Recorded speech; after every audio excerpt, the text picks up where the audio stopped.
Salve, salve minha rapaziada, sejam muito bem-vindos, estamos aqui mais uma vez para mais uma edição do nosso super pré-prova de CPA 10 e CPA 20 e olha que noite especial, olha que aula especial, porque já são 50 encontros, 50 aulas, 50 vezes que eu parei e trouxe aqui para vocês sempre questões da semana anterior, que as pessoas tiveram dificuldades, que meus alunos tiveram dificuldades.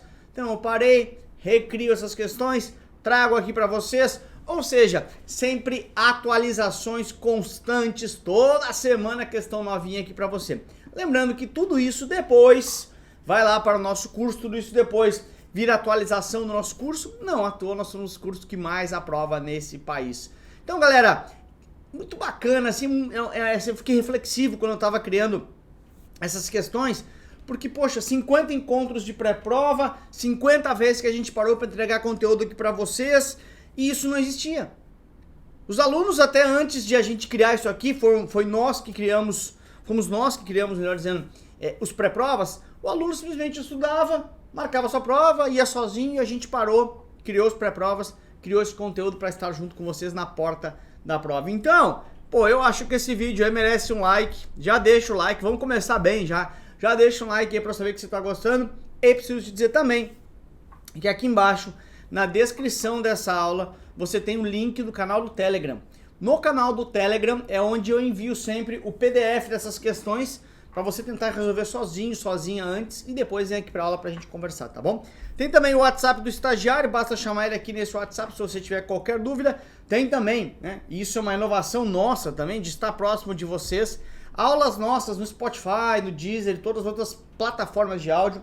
Basta procurar por Professor Lucas Silva, tudo bem? Tem este canal aqui que você está assistindo, já vou pedir pra você, tá? Se inscreva aí nesse canal, eu fico tão feliz quando eu vejo que um vídeo deu um número X de inscritos, eu fico muito feliz, então eu fico sabendo assim, pô, valeu a pena eu ter pedido inscritos, mais pessoas se inscreveram, então se inscreva aí nesse canal, perdão, agora se você não está inscrito ainda, lembrando, né, deixa o like, por que o like é importante, né, porque o YouTube fala assim, bastante pessoas deram like, deu like, deixa eu levar para mais pessoas, e nosso conteúdo chega para mais gente, tudo bem? Tem também o meu Instagram, falando em conteúdo, tá, @professor Lucas Silva, onde eu tenho diariamente conteúdos para as certificações. Beleza, galera? Então, senta por aí, fica à vontade. Lembrando, sempre questões da semana anterior, sempre questões que eu parei e criei para trazer para vocês, sempre questões novinhas aí. Bora? Bora! Vamos lá!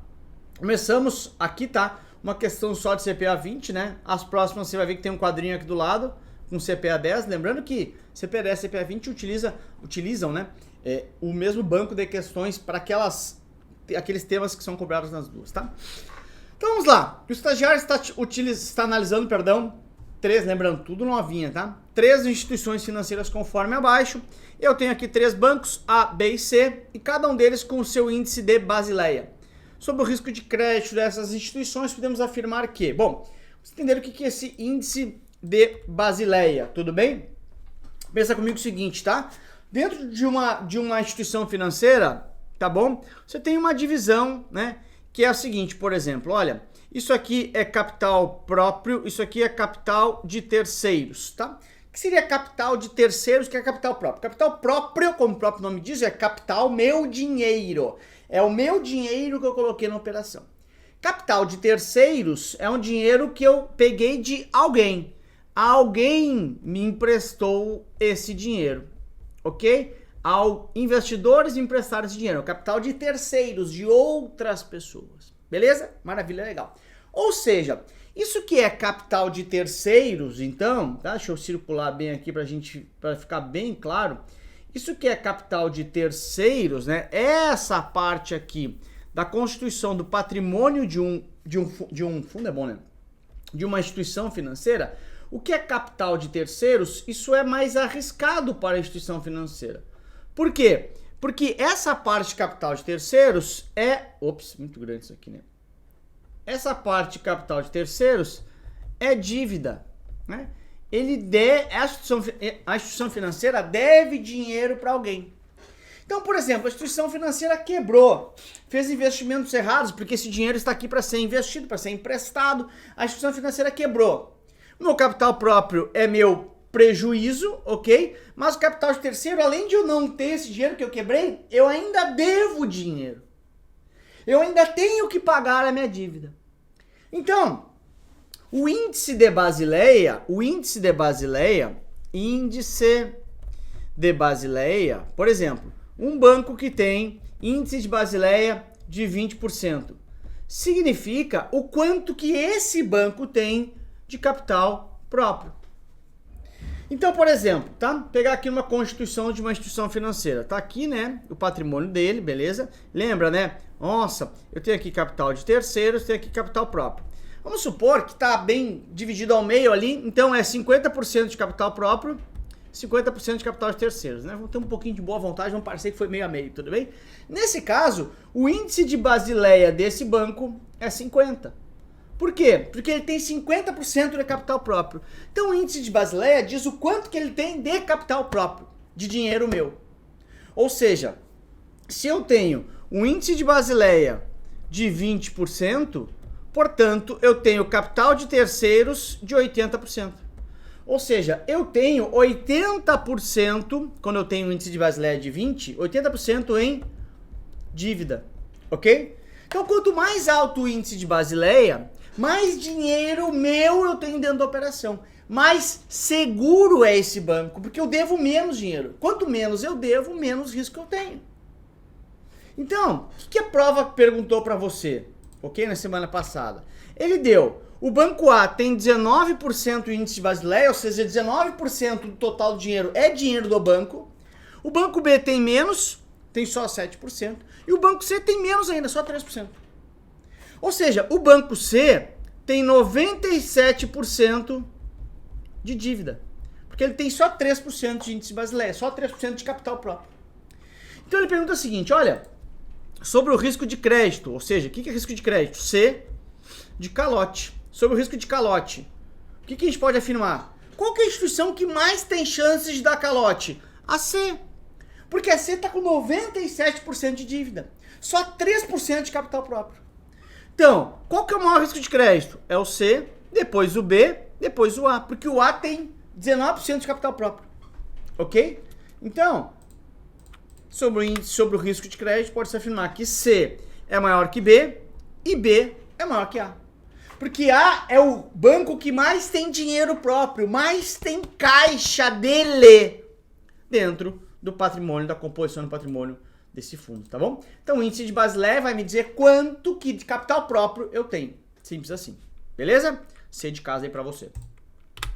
Bora! 2. Questãozinha aqui, já vem aí CPA 10 junto, portanto, como forma eu expliquei antes pra vocês, tá? A empresa Shark Energy emitiu debentures em 2022. Lembra que é uma debenture, né? Debenture é um título de dívida, ou seja, o investidor empresta dinheiro para a empresa Shark Energy, ok? Legal. Com remuneração de IPCA mais 6, com juros semestrais e garantia real. Ou seja, garantia real é quando tem algo real, um prédio como garantia, né? Então está lá, o prédio fica alienado, fica garantindo o pagamento da minha dívida, porque debenture é dívida. Após 2 semestres pagando os juros desse título, bem certinho, a empresa está passando por sérios problemas financeiros e não honrou os últimos pagamentos de juros. Nesse caso, o que acontece? Bom, vamos lá, galera. Deixa eu explicar aqui para você. Primeiro que é o seguinte, tá? Então aqui, eu tenho uma determinada empresa, né? Nesse caso, a Shark Energy, né? Shark Energy está aqui. A Shark Energy precisa se financiar. Então a Shark Energy emite debentures. Ok? Debentures é um título de dívida. Essas debentures, que são títulos de dívida, elas são vendidas para uma série de investidores. Ok? Que são os debenturistas, que são investidores, pode ser eu e você, que compramos essas debentures. Qualquer coisa que acontecer de errado, de a empresa não honrar o pagamento da debenture, a empresa quebrar e eventualmente... Putz, de quem que eu cobro? Tu imagina que essa empresa, Shark Energy, podia ser a Petrobras. Aí você imagina que eu, que sou um debenturista, né, quem comprou essa debenture, vou eu lá no Rio de Janeiro bater na porta da Petrobras. Petrobras nunca vai falar comigo, até porque tem centenas, milhares de debenturistas. Então esses debenturistas, quando se emite uma debenture, você já sabe quem é o seu representante, um carinha que vai consolidar todo mundo, tipo assim, o cara que é o meu representante, o representante que ao invés de cada pessoa ir lá falar com quem emitiu essa dívida, né, esse título, essa debenture, eu tenho um agente fiduciário. O agente fiduciário, ó, agente fiduciário. Fiduciário vem de fiducia. Fiducia, que é confiança. Um agente de confiança. Que é, normalmente, uma pessoa jurídica que representa os debenturistas perante a Shark Energy, perante o emissor dessa debenture. Então, esse agente fiduciário é quem pode, por exemplo, executar as garantias em caso de não pagamento das debentures. Meu, debenture não está sendo paga. Como é que eu, debenturista, vou até o Rio de Janeiro cobrar? Não, calma que tem um cara que recebe todas as nossas reclamações e nos representa lá no emissor, que é o agente de confiança, o agente de fidúcia, o agente fiduciário, tá bom? Então o que aconteceu? A empresa ficou sem pagar, chegou a hora de eu acionar o meu representante, de eu acionar o meu agente de confiança, de eu acionar o meu agente fiduciário. Então vamos lá, letra A. Os debentures passam a ter direito à volta na companhia. Não, isso acontece por exemplo, quando eu tenho uma debenture conversível, eu converto para uma ação ordinária, posso ter voto. Nada a ver com isso aqui. Os debentures podem entrar em recesso. Como assim entrar em recesso? Próprio pediu assim, tá? Não faz sentido, porque, como assim recesso, né? O agente fiduciário pode intervir na companhia, executar as garantias, perfeito, ele é meu representante, então ele tem o direito, ele tem a prerrogativa de executar as garantias, e o debenturista executa as garantias não. Quem executa é o agente fiduciário, um agente que é um agente de confiança e meu representante perante o emissor, tá? Sei de casa para você. 3. O estagiário está criando um fundo de investimento chamado Fundo Shark de Renda Fixa. Fundo Shark de Renda Fixa. Esse fundo pode concentrar os seus recursos aplicados em ativos emitidos por um mesmo emissor. Do ramo financeiro até, e se for um emissor que não é do ramo financeiro, esse limite é de Bom, vamos aqui pegar uma folha em branco para explicar para você no detalhe, tá? Então, olha só, o que é um fundo de investimento, né? Uma série de investidores, tá? Uma série de investidores pega o seu dinheirinho, pegam os seus recursos, né? Colocam em um fundo. Ok? Um fundo. Esse fundo vai comprar ativos, uma série de ativos. Se for um fundo de renda fixa, você vai comprar ativos de renda fixa. Beleza? Maravilha, legal. Então, olha só. Esse fundo pode comprar, por exemplo, tá? Um CDB do Santander, ok? Um CDB do Itaú e assim por diante. Para evitar de ter uma concentração, colocar todo o dinheiro do fundo somente em Santander, por exemplo, porque se eventualmente acontece um problema com Santander,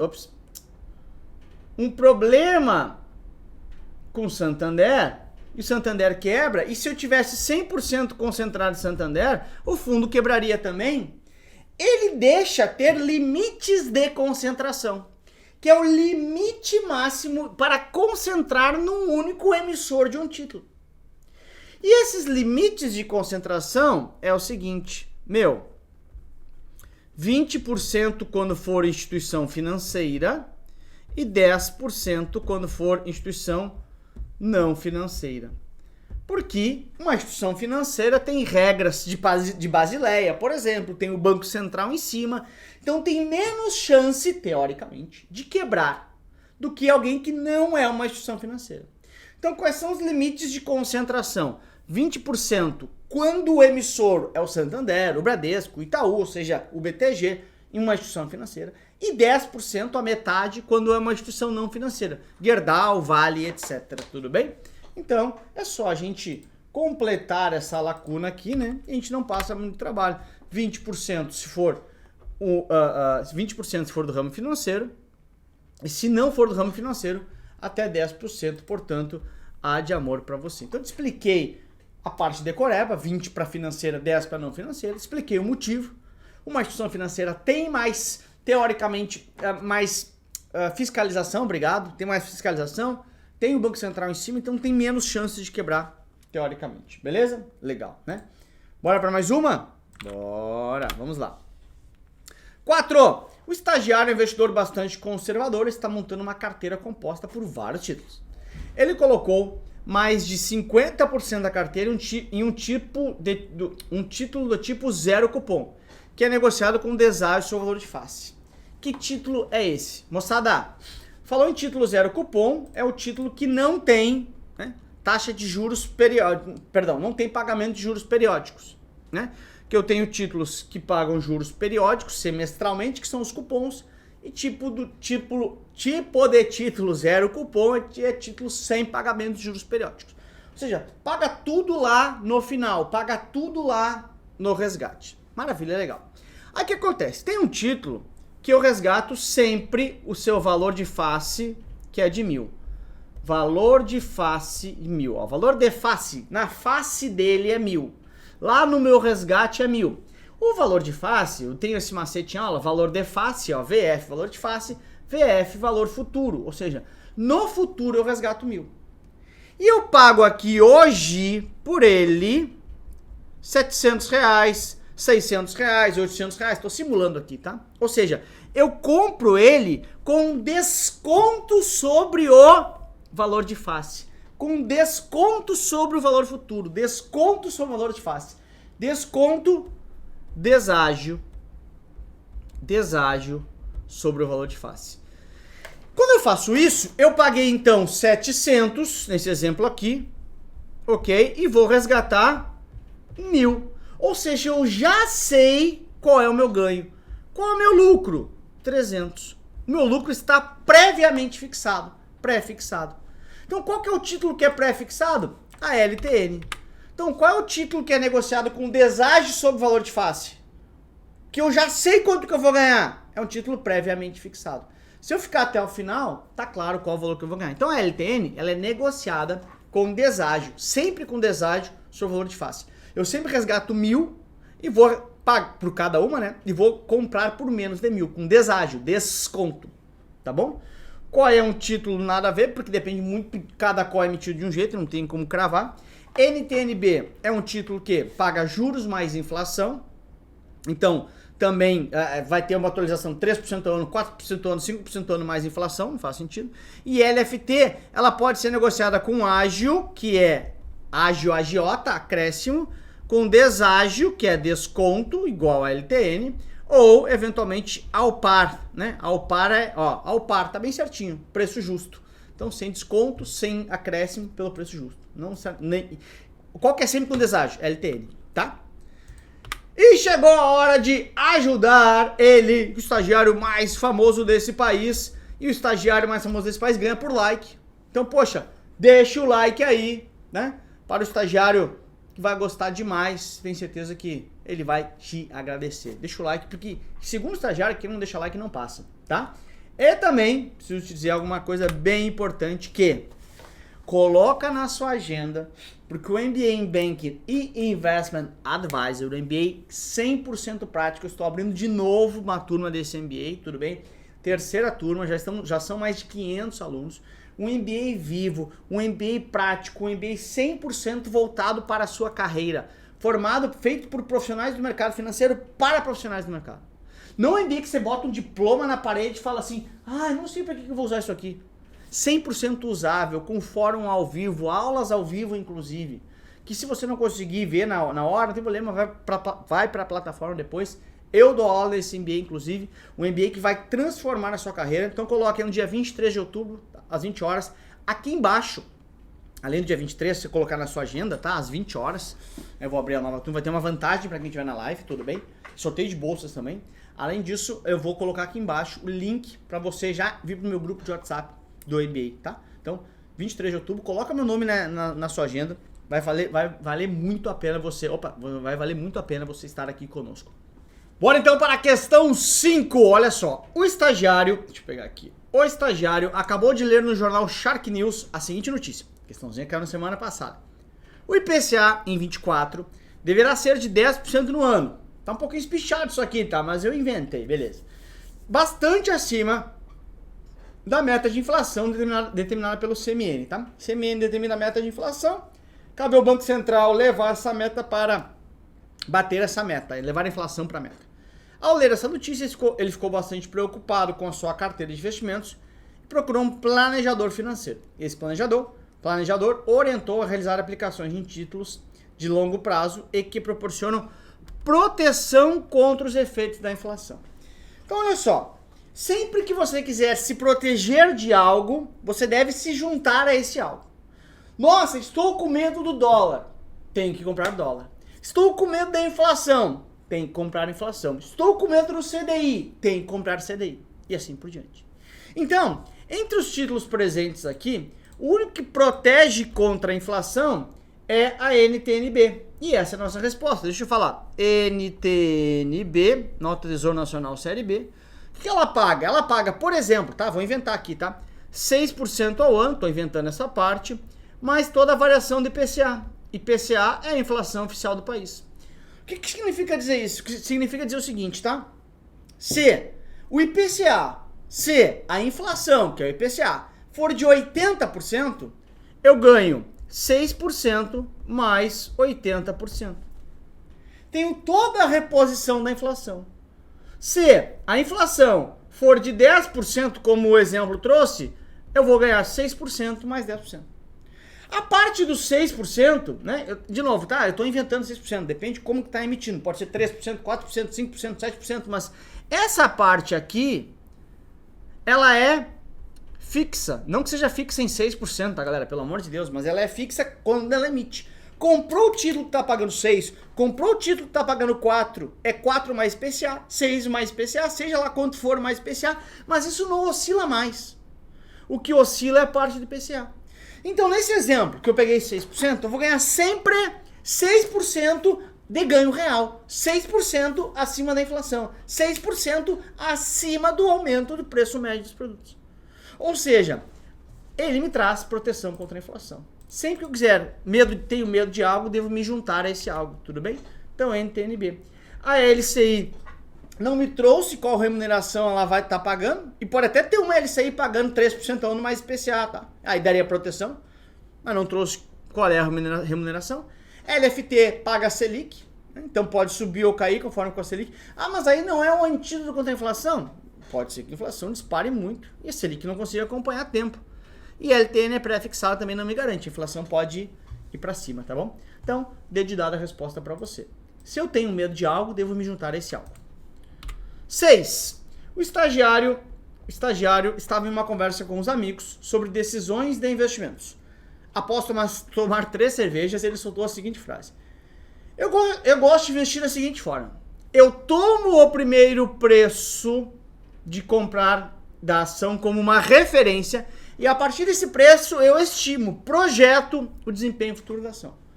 Então o que acontece? Ele pega, por exemplo, R$30 e a partir dessa referência ele ancora o restante do preço. Referência local ancorado. Ancoragem. A ancoragem é quando eu pego um valor de referência e projeto a partir desse valor o que vai acontecer no preço. Só compro o dólar quando voltar a 4,50, só compro Ibovespa quando voltar a 100 mil pontos, só compro o CDI quando ele voltar a 10 e assim por diante. Estou ancorado em um preço, tá bom? Representatividade não é, representatividade é culturalmente, representa muito pra mim. Há muitos anos eu compro Heineken, há muitos anos eu compro Ambev e assim por diante. A aversão à perda é quando eu tenho aversão para admitir que eu perdi. Então, caiu, eu mantenho, comprei por 10, tá 4, eu mantenho, vai voltar, que eu tenho aversão a perder. E rapidamente me desfaço das vencedoras. E disponibilidade, disponível, perto, próximo, disponível, muito próximo. Quando efeitos próximos, quando efeitos recentes saiu no jornal, eu vendo a ação. Tá bom? Perto. Nenhum dos 3, portanto, tá? Bora? Bora. Número 7. O estagiário está em uma conversa com uns amigos e diz que sua carteira atualmente está composta Composta, tá difícil hoje. Somente por ativos livres de risco. São ativos que podem, portanto, compor a carteira do estagiário. Galera, quando ele fala ativos livres de risco ou os risk-free, ok? Não é livre de todos os riscos. O risk-free é quando se diz que ele não tem risco de crédito. O que é risco de crédito? Começa com C aqui, risco de calote, risco de não honrar a dívida que tem comigo.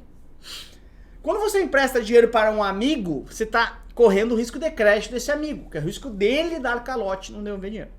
Quando você compra um CDB de um banco, você está correndo o risco de crédito desse banco. E aí se diz que os títulos públicos federais, ou seja, os títulos do governo, não têm risco de crédito. São, portanto, risk-free. Esses títulos têm, porém, risco de mercado, eles oscilam, risco de liquidez, eventualmente você pode não conseguir vender, mas eles não têm risco de crédito, os títulos do governo. Você diz que, literalmente, né, literaturalmente, digamos assim. Por quê? Porque o governo não quebra. Se faltar dinheiro para o governo, ele imprime mais dinheiro, ele imprime mais título. Então ele tem uma impressora de dinheiro. Então se diz que ele não quebra. Então se diz que os títulos públicos federais, os títulos do governo, são risk-free no Brasil. Assim como no mundo se diz que os títulos dos Estados Unidos são risk-free no mundo. É a referência atualmente. Então, quando se fala em título com título sem risco de crédito, ou risco ativos livres de risco, ou risk-free, você só pode ser títulos públicos federais, só pode ser LFT. Lucas, e o banco CDB de Banco Beralinha? Não, tanto é que tem crédito, tem risco de crédito, tem o FGC. Tá, mas se for dentro do FGC, bom, beleza, aí se tem a cobertura do seguro, mas não disse qual que é o valor aqui. Mas Lucas, ações não tem risco de crédito. Calma. Ações não tem risco de crédito porque você é sócio. Você pode quebrar, pode perder tudo. Ok? Mas não tem risco de crédito porque você é sócio. Você pode, eventualmente, perder tudo. O ativo em si não tem risco de crédito, tá? Então, ativo livre de risco são títulos públicos federais, pela literatura. Tá bom? Ativo livre de risco. Risk-free, títulos públicos federais, portanto, dedicados somente à LFT, Letra Financeira do Tesouro. 8. O estagiário fez um investimento em Futuro DI, caiu semana passada isso aqui, tá? Futuro DI, ou seja, é mercado futuro do CDI. Mercado futuro do CDI e mercado futuro do DI. A negociação de contratos nesse tipo de mercado é caracterizada por o quê? Então vamos lá. Mercado futuro, você lembra de FUT, ó, FUT de futuro, FUT de futebol. Ou seja, tudo padrão, tudo regradinho, lembra disso, né? Futebol, 11 pessoas para cada lado, todos com a mesma camiseta, etc, etc, etc. Beleza, maravilha, legal. Então vamos lá. Então, a negociação desses contratos é caracterizada por ajuste diário? Sim. Diariamente ele ajusta as posições, acredita de um lado, debita de outro, né? E fazendo com que não tenha, portanto, o famoso risco de contraparte, né? Que é o risco da outra parte não entregar o que me deve. Negociação dos valores de margem de garantia. Quando você opera no mercado futuro, você tem que deixar uma margem de garantia, uma margem para garantir, um dinheiro garantindo, um ativo garantindo. Se fosse um ativo em garantia, tá? Será que se negocia os valores? Não, porque é contrato padrão. Padrão igual ao futebol. Futebol, futuro. Não tem negociação. E liquidação em data futura, determinada pela bolsa. Perfeito. Você liquida lá na frente, são as datas de liquidações dos contratos, né? Lembra que os contratos são padrões, então tem datas pré-definidas de liquidação. Ok? Portanto, letra 8, B de Brasil, resposta para você. Com isso, fechamos. E deixa eu te falar mais uma vez. Coloca 23 de outubro na sua agenda, o meu nome, às 20 horas. Vou abrir a terceira turma do MBA em Banking e Investment Advisor. Um MBA totalmente prático, acessível. Um MBA que vai transformar a sua carreira. MBA com reconhecimento do MEC. Eu dou aula no MBA, eu criei o MBA. Esse MBA é para você. Aqui embaixo vou colocar o link para você já fazer parte do grupo de WhatsApp, onde vou dar mais detalhes. Esse MBA ele é sensacional. Esse MBA é 100% prático. Fóruns semanalmente com pessoas do mercado, feitas para pessoas do mercado. Pessoas que são líderes de mercado hoje, referências do mercado, vão te ensinar como ser um profissional que, além de ensinar o dia a dia, te entrega o MBA ao final do programa, tá bom? Te espero no dia 23 às 20 horas. Clica aqui embaixo, vai pro meu grupo de WhatsApp e no dia 23 vai ter sorteio de bolsa de estudos. Imagina ganhar um MBA. de graça. Tô te esperando dia 23 de outubro. Beijo, muito obrigado por tudo, tamo junto, tchau, valeu.